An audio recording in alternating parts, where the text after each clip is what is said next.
At 16, you're like watching a kid do stuff that you definitely can't do.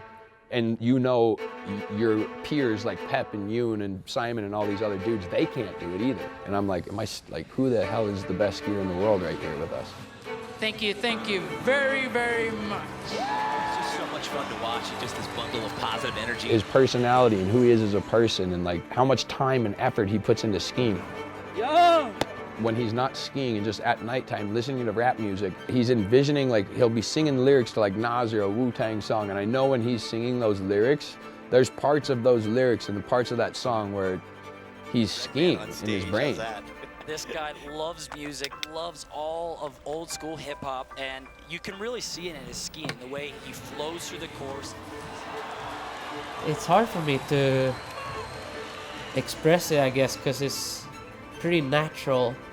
I think about skiing, I dream about skiing, and everything I do in my life is basically something around skiing.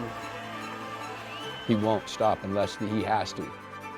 Like, to other people, how if they did Henrik's program, it would not be fun and they could probably get burnt out real quick. Yeah, no, I don't think like burnt out doesn't really cross my mind.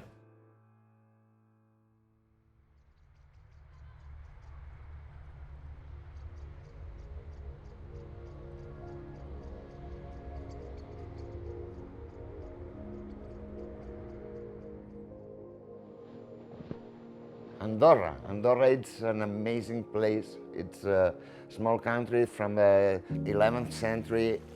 Everybody knows you. It's like a big small town. It's like its own little world here. I feel like a lot of people don't know about it. We have the mountains. We have a lot of facilities for skiers and for freestylers and freeriders. It's so beautiful and so healthy. People like almost don't age out here too. People are so young. So he decided to come here.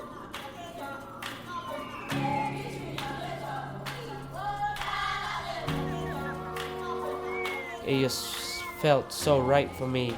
I knew it wasn't like a big scene. It's not like moving to Breckenridge or Keystone where it's like popular or like a lot of people go there to like become a good skier. Like here I could go and almost hide where like nobody would look at what I'm doing and kind of copy it. It's not like a crazy vibe out here. Like everybody's just happy and want to help you progress.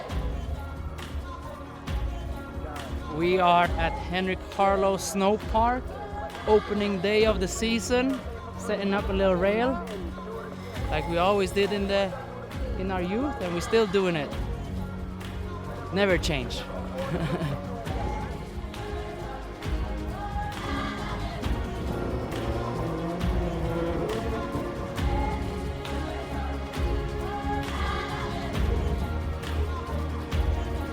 Before I moved to Andorra, I tried to be on the road as much as I could, like all the time. Like I tried to go from place to place to place to never go home because I didn't want to be home.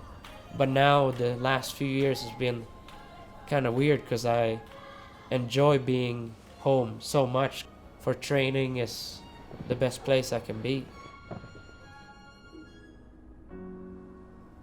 I looked up to so many skiers. I feel like I took a little piece of pretty much everyone, collected little pieces from a lot of skiers.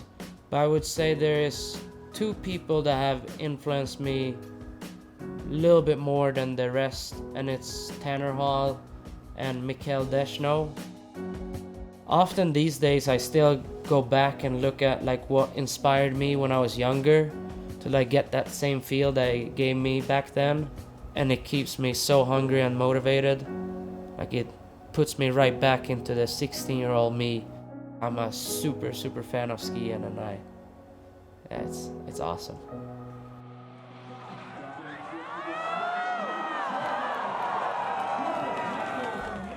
Back in the day, yeah, we all competed and made a film segment, but it's getting so gnarly now where it's like, either gonna compete or you're gonna film. I often try compare it to like a music artist. Making a film segment is basically you building or you're creating an album, and then competition is the live performance. But then the movies is like you have your time to like produce the perfect album, and in the competition is just go wild, get everybody psyched up and hype them up to go ski.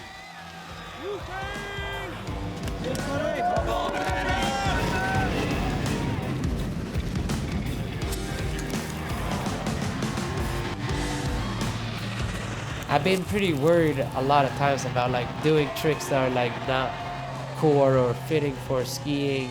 You know what we need to do? Nope. If you're feeling it, nose bud trip. When Tanner is on the side like telling me to do a triple. But it'd be so ill though to win without it.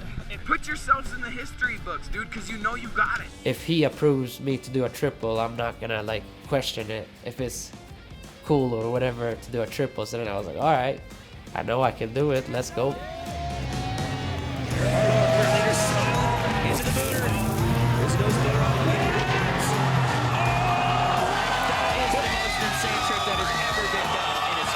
Got my first gold, and then in less than 24 hours later got a silver in slopestyle. And it was crazy, like crazy start to my XGames.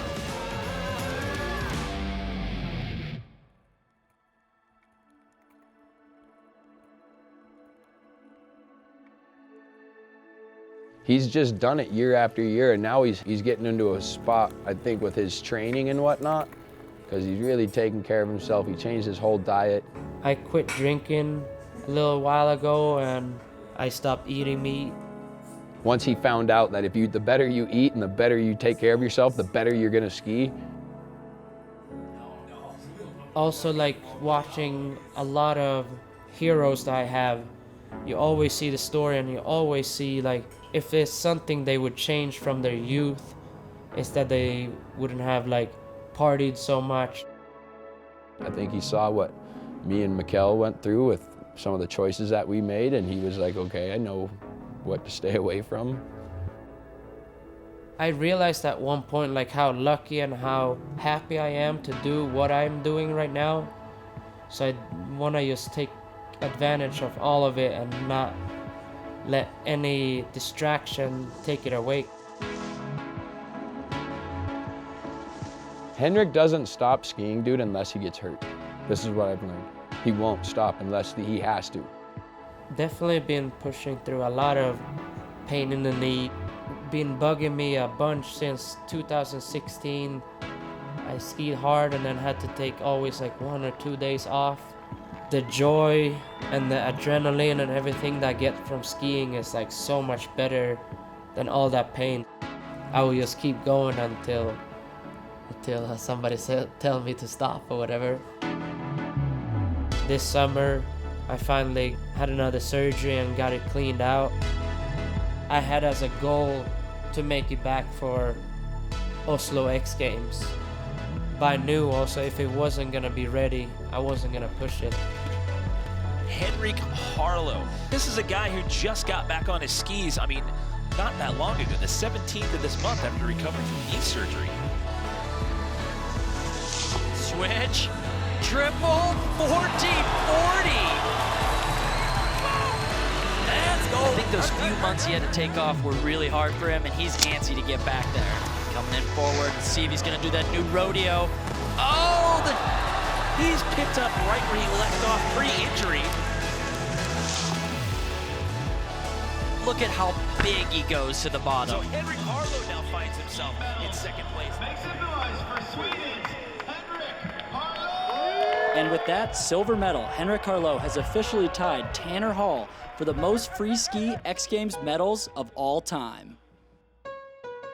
Pretty unreal to me that I am now tied medals with Tanner, because growing up I just saw him being like the most dominant and like winning. So now to be like tied with him, it's like it's nothing I really think about too much, because I almost don't really believe it. It's like too good to be true. Thank you, Sarah. Thank you, Sarah. There's no better person out there, no better role model, no better like kid to be like the face of skiing. Like he embodies what we do, dude, and he's like there for the culture. And that's hard to do, man. And you have the most golds in this discipline. What keeps you coming back year after year? I get invited, so I have the chance and opportunity. Thank you, I'm very honored about that. And it's just like the most fun thing I know in this world, so it can't be more fun than this.